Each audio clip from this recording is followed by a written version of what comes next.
Hey you, and welcome to this video where I will help you out how to fix the problem that you can't import MP4 files. Right now I will show you exactly what will happen, because right now if I'm having here an MP4 file and I throw it right there, you will get this message right here.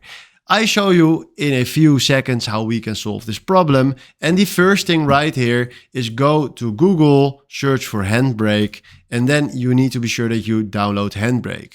First click here on download Handbrake. Go right here to the exe file, make sure that you click right here and click on yes to download it. Do the following steps, click on next, install this program, and then after that, if you click this array right here, you will have Handbrake on your PC. Then right now what you need to do is go to search for Handbrake, click on the application, and this is exactly Handbrake.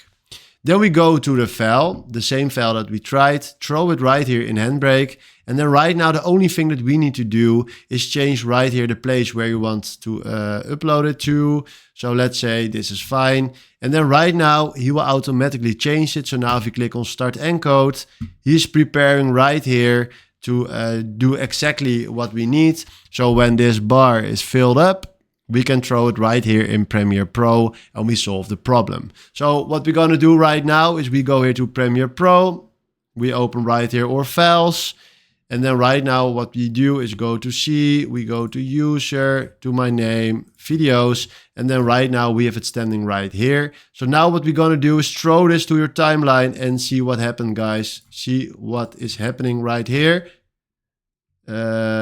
Keep settings. Right now we are having here our screen recording and it works. So this is how you can transfer it from MP4 to something different, and now we can use it. So hopefully this was exactly what I was looking for. Thanks for watching and have a wonderful day. Ciao.